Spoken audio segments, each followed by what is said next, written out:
Panglima TNI Marsikal Hadi Cahyanto akan memasuki masa pensiun pada November 2021. Dan menjadi pertanyaan, siapakah yang akan menggantikan orang nomor 1 di TNI ini? Beberapa nama mencuat dan disebut berpeluang menjadi Panglima TNI. Namun hingga kini DPR belum menerima nama calon yang dipilih Presiden. Meski mengetahui nama-nama yang berpeluang kuat, anggota Komisi 1 DPR dari fraksi Golkar, Bobi Rizaldi menyebut nama calon Panglima TNI baru akan diberikan Presiden di masa akhir pensiun Panglima TNI saat ini. Kami di Komisi 1 masih belum menerima surat dari Presiden terkait pergantian Panglima TNI. Mungkin Presiden ingin melakukan pergantian di akhir-akhir masa pensiun Panglima TNI yang sekarang atau setelah siklus anggaran itu menurut kami adalah sepenuhnya hak prerogatif dari Presiden, dan siapapun yang akan diajukan nanti walaupun banyak diberitakan bahwa ini bursa terkuat adalah antara dua kepala staf, Angkatan Laut, Angkatan Darat, tapi menurut pandangan saya pribadi, semua kepala staf ini memiliki kesempatan yang sama. Pernyataan yang sama juga disampaikan pengamat militer dan pertahanan Koni Rahakundini dalam program Kompas Petang Kamis 5 Agustus. Koni menyebut ketiga kepala staf berpeluang menggantikan Marsikal Hadi Cahyanto. Dan Koni menambahkan ada PR besar menanti sang Panglima baru.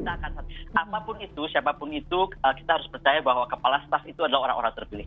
Mau kepala staf Angkatan Laut, mau kepala staf Angkatan Darat, mau kepala staf Angkatan Udara. Terpilih, teruji lah gitu kan. Ya. Sudah lulus berapa kali Wanjakti. Jadi kita serahkan saja itu kepada Panglima TNI dan Presiden. Termasuk soal peluangnya, siapa yang paling berpeluang, Bu Koni? Tadi saya sampaikan kalau peluang itu pasti sama. Sebenarnya kalau saya bilang peluang itu 3 sama. Tapi karena kemarin itu Angkatan Udara, biasanya Angkatan Udara nggak mungkin secara berurutan akan Angkatan Udara lagi kan, gitu kan. Nah masih berarti kan ada 50-50, ada di tangannya Pak Kasat, Andika Perkasa, ada di tangan Pak Yudo. Apa sebenarnya pertimbangan Presiden untuk bisa menentukan siapa Panglima TNI berikutnya? Karena juga DPR saat ini menunggu nama-nama Panglima TNI baru. Apakah pertimbangan politis, ada pertimbangan lain, Bu Koni? Banyak ya, kalau jadi pemilih seorang Panglima TNI itu pertimbangan banyak sekali, dan itu lebih baik ditanyakan ke Presiden karena beliau yang kan. Tapi intinya adalah banyak sekali pertimbangannya, segala aspek harus dipikirkan, tapi yang paling penting adalah gini, kita punya PR besar, dan PR besar itu adalah bagaimana mengejar janji Presiden yang pertama tentang poros maritim dunia, ya kan? Nah ini kalau siapapun nanti menjadi Panglima gitu kan untuk menggantikan Pak Hadi, maka ini harus meneruskan jejak Pak Hadi, bagaimana memperkuat kita menjadi negara poros maritim, dirgantara dan permukaan dunia. Merujuk pasal 13 ayat 2 Undang-Undang Nomor 34 Tahun 2004 tentang TNI, untuk mengangkat dan memberhentikan Panglima, Presiden harus mendapatkan persetujuan dari DPR. Pada pasal 13 ayat 4, jabatan Panglima dapat dijabat secara aktif oleh perwira tinggi aktif di tiap angkatan, yang sedang atau pernah menjabat sebagai Kepala Staf Angkatan. Sementara itu, berdasarkan pasal 53 Undang-Undang tentang TNI ini, masa dinas keprajuritan untuk perwira paling tinggi sampai usia 58 tahun. 3 kepala staf TNI pun dinilai berpeluang menggantikan Marsikal Hadi Cahyanto. Kepala Staf TNI Angkatan Darat, Jenderal TNI Andika Perkasa yang kini berusia 56 tahun 7 bulan. Juga Kepala Staf TNI Angkatan Laut, Laksamana TNI Yudo Margono yang kini berusia 55 tahun 8 bulan. Dan Kepala Staf TNI Angkatan Udara, Marsikal TNI Fajar Prasetyo yang kini berusia 55 tahun 3 bulan. Namun Panglima TNI tak sendiri, Panglima TNI dapat dibantu oleh Wakil Panglima sesuai aturannya. Dalam Peraturan Presiden Nomor 66 Tahun 2019 tentang Susunan Organisasi TNI, Pasal 14 ayat 3, Panglima dibantu oleh Wakil Panglima. Pasal 15 ayat 1, Wakil Panglima TNI menurut Perpres ini merupakan koordinator pembinaan kekuatan TNI yang berkedudukan di bawah dan bertanggung jawab kepada Panglima TNI. Di masa pandemi, banyak tentara diperlukan untuk keamanan warga dan negara. Siapapun yang akan terpilih menjadi Panglima TNI, sekali lagi harapan besar agar dapat meneruskan perjuangan memperkuat poros maritim Indonesia. Tim Liputan, Kompas TV.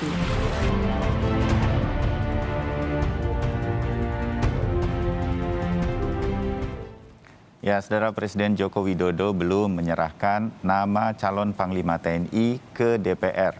Meskipun dalam waktu dekat Panglima TNI Marsikal Hadi Cahyanto akan segera pensiun. Bagaimana peluang ketiga kepala staf angkatan atau matra di TNI dan bagaimana kira-kira penentuan calon Panglima TNI sedang dipikirkan oleh Presiden. Kami coba menerka atau membahasnya bersama anggota Komisi 1 DPR Muhammad Farhan, ada analis pertahanan dari Lembaga Kajian Laboratorium Indonesia 2045 atau disingkat LAB 45, Bang Andi Wijayanto, serta pengamat militer dari Institute for Security and Strategic Studies atau ISES, Hairul Fahmi. Selamat pagi Bang Andi, Kang Farhan, dan Bang Hairul. Salam sehat untuk Anda semua. Selamat pagi, Assalamualaikum. Salam sehat. Ya, Waalaikumsalam warahmatullahi wabarakatuh. Kang Farhan dulu, wawasan buat saya dan juga pemirsa Sapa Indonesia. Kapan waktu yang paling pas, enaknya bagi Komisi 1 segera secepat mungkin atau mendekati nanti betul-betul masa pensiun Pak Hadi yang beberapa waktu lagi Presiden menyerahkan nama. Jadi enak membahasnya, kira-kira begitu. Kalau sekarang belum diberikan namanya dari Presiden untuk dibahas di Komisi 1 DPR, itu nggak apa-apa atau gimana, Kang Farhan? Sebaiknya setelah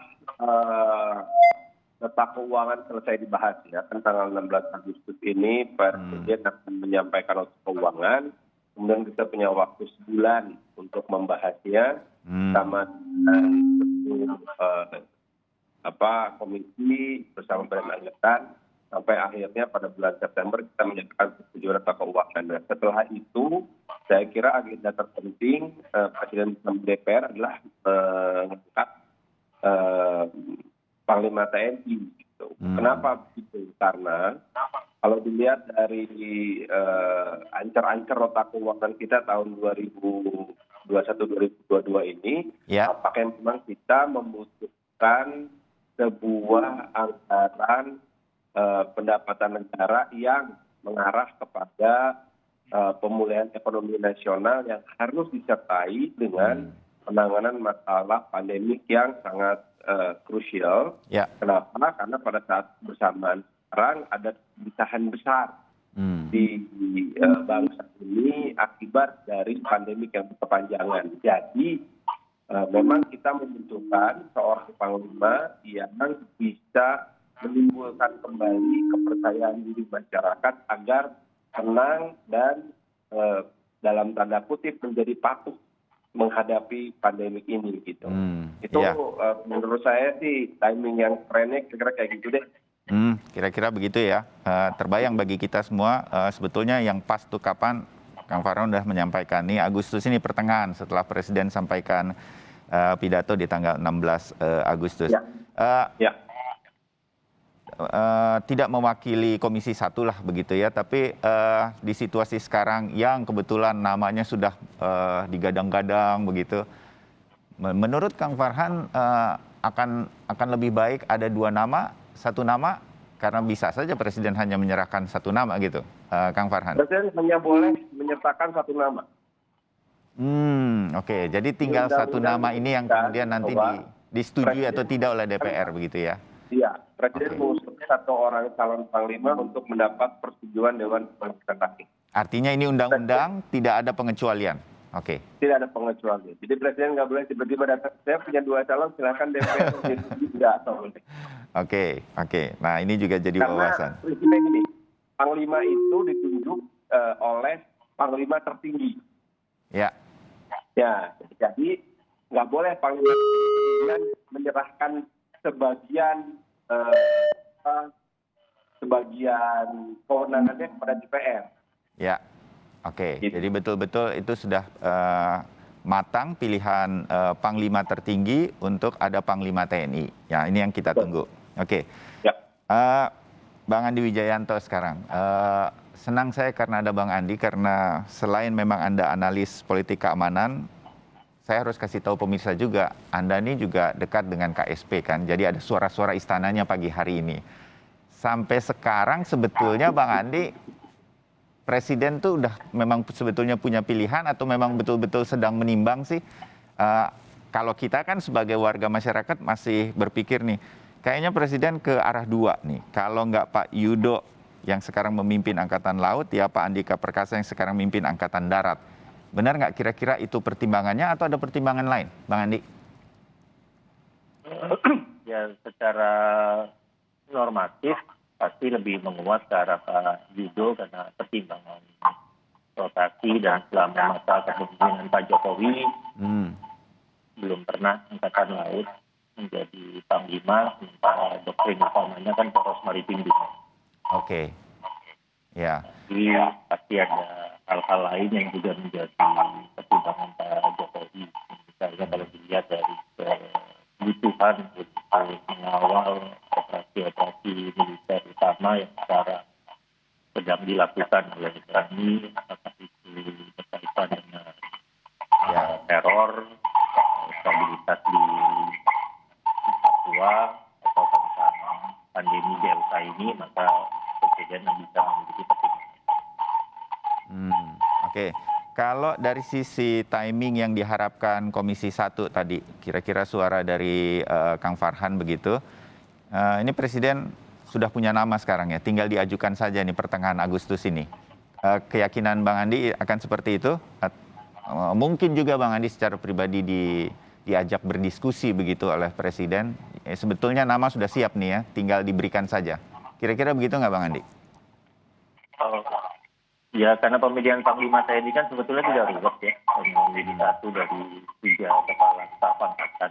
Jadi Presiden pasti tinggal melihat saja di 3 kepala staf angkatan ini investasi, kinerja, atau ada masalah utama apa selama mereka menjabat.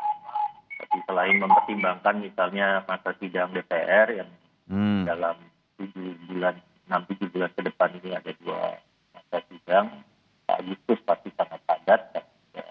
Nota keuangan, dan yang perlu dipertimbangkan juga momentum 5 Oktober dari TNI. Saja Presiden sebagai penghargaan kepada kinerja Pak Hadi selama musim Panglima dan kesempatan kepada Pak Hadi. Oke, ya. Masih momentum 5 Oktober. Nah, momentumnya belum terlambat dan mungkin kalau di sekitar Agustus sampai Oktober ini akan pas. Itu bayangan kita. Terima kasih Bang Andi. Kalau Bang Hairul, dari sisi kita sebetulnya kan ini udah tinggal mengerucut lah begitu. Mungkin kita kalau boleh menebak-nebak ya kemungkinan akan seperti yang Kang Farhan juga sudah sering bicara di media dan juga Bang Andi juga sudah tadi mengatakan sebetulnya mengerucutnya nih sudah mulai tertebak begitu. Apakah ini akan, kalau dari 2 nama lah yang selalu muncul begitu, Pak Yudo sama Pak Andika begitu, ini sebetulnya kan siapapun yang dipilih seperti banyak pengamat mengatakan ini yang sudah best of the best lah untuk akan memimpin Panglima TNI. Sebetulnya nggak ada masalah. Apakah memang seperti itu, Bang Hairul? Ya, sebenarnya siapapun yang diusulkan oleh Presiden dari Matra Darat, Matra Laut atau Matra sebenarnya juga memang menurut saya nggak masalah ya, karena ya 3 namanya sudah 3 nama yang layak sesuai kriteria, ya. Jadi salah satu dari 3-nya ini ya sudah pasti lah yang terpilih ini untuk saat ini itu salah satu dari 3-nya. Kecuali kalau di sebelum penggantian panglima nanti ada tiba-tiba ada perubahan formasi di antara kepala staf ini misalnya. Jadi ada terbuka peluang bagi perwira yang lain gitu. Tapi setidaknya sampai saat ini dari salah satu dari 3 nama ini memang layak ya. Saya juga tidak sepakat kalau mengusulkan lebih dari 1 nama ke DPR karena itu akan mengentalkan soal politiknya gitu ya. Tapi saya kira 1 nama lebih Bang Hairul, boleh tanya, kalau dalam bayangan Bang Hairul, maksud kuda hitam ini siapa lagi nih? Kan dari 3, saya sebagai awam begitu, tanpa mengecilkan Pak Fajar Prasetyo yang kasau sekarang ya, karena kan agak jarang dari Angkatan Udara diserahkan kembali ke Angkatan Udara. Cuman itu sih, sebetulnya Pak Fajar juga sangat berpeluang. Jadi kemudian kita bicara soal Pak Andika di Angkatan Darat dan Pak Yudo di Angkatan Laut. Kuda hitamnya Bang Hairul itu siapa? Bukan kuda hitam sebenarnya ya, tapi kan mungkin saja kan ada secara aturan main tidak ada yang tidak mungkin ya soal gantian dilakukan terhadap salah satu atau seluruh pasal diganti dalam waktu misalnya bisa saja ya, misalnya untuk dengan alasan misalnya kebutuhan organisasi, kemudian dengan begitu ada perwira baru yang mungkin lebih muda, misalnya begitu, lebih durasi masa aktifnya yang lebih panjang, misalnya, itu kan sangat ya mungkin saja juga terjadi gitu.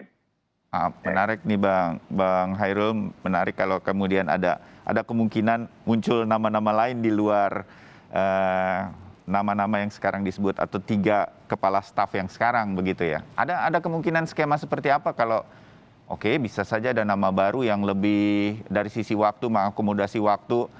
Maksudnya ke 2024 Pilpres begitu, karena dari 3 nama ini semuanya tidak akan sampai ke 2024 sebagai Panglima TNI karena harus pensiun. Bang Hairul melihat itu, ada kemungkinan ini akan dipertimbangkan Presiden begitu? Ya walaupun saya sebenarnya nggak sepakat ya soal pertimbangan 2024 menjadi hal yang utama begitu ya dalam Panglima TNI, tapi ya kita lihat kecenderungan di pemerintahan, pendapat dari DPR, dari para elit politik maupun dari para pemerintah kan juga seringkali mengesankan adanya pertimbangan soal 2024. Nah, kalau kita bicara 2024 untuk memastikan keberlanjutan terus stabilitas misalnya ya, kenapa tidak dari awal diatur gitu kan? Sampai menjangkau 2024 misalnya seperti itu kan? Ya itu dia. Bang Hairul menarik nih pagi hari ini. Kang Farhan, sebelum kita jeda, memungkinkan itu menjadi pertimbangan atau kalau bicara soal Pilpres yang 2024, kalau Pak Andika Perkasa 1,5 tahun lagi harus pensiun, Pak Yudo 2 tahun 4 bulan, catatan kami nih ya, mohon dikoreksi, juga sudah harus pensiun. Pak Fajar Prasetyo lebih dan kurang mungkin tidak dipilih, 2 tahun 9 bulan juga harus pensiun. Nah, kalau melihat kemungkinan itu dan pentingnya Pilpres tetap berjalan dengan aman dengan ada seorang Panglima TNI yang dipercaya, kalau saya Presiden kan ini enak sebetulnya kalau Panglima TNI-nya bablas sampai 2024 gitu. Tapi kan nggak ada nih dari nama itu. Gimana tuh? Ya kalau perhitungannya hanya untuk menjaga pemilu 2024 itu Pak Fajar yang memungkinkan karena dengan 2 tahun 9 bulan dari sekarang paling dekat kan, gitu ya, paling jauh dia. Gitu. Tetapi kan 2024 itu pesta demokrasi tidak hanya terjadi di pusat sampai ke pilkada bulan November 2024. Jadi hampir tidak mungkin bahwa ketiga orang kepala staf ini yang secara undang-undang memang merupakan syarat utama untuk menjadi calon panglima itu diangkat menjadi Panglima TNI karena pertimbangan 2024. Tetapi kalau mesti dilihatnya adalah bahwa pengangkatan salah satu di antara kepala staf ini menjadi Panglima adalah sebagai bentuk regenerasi dan juga menggerakkan lokomotif organisasi TNI. Jadi kalau memang mau melihat siapa sih kira-kira calon Panglima TNI yang akan menjaga 2024, maka perhatikanlah bintang 3 di setiap angkatan yang sekarang istilahnya lagi moncer gitu. Itu yang perlu diperhatikan. Ini nyambung nih dengan Bang Hairul tadi, kuda hitam atau nama-nama berikutnya justru yang harus kita perhatikan karena akan ada perubahan lagi. Saya akan lebih tertarik melihat siapa kepala staf yang berikutnya. Baik, tahan di situ dulu Bang Farhan, Kang Farhan. Jadi menarik nih, siapa kepala staf berikutnya Karena justru dialah yang nanti akan meneruskan ini sampai 2024. Kami akan bahas lagi setelah jeda, tetap bersama kami.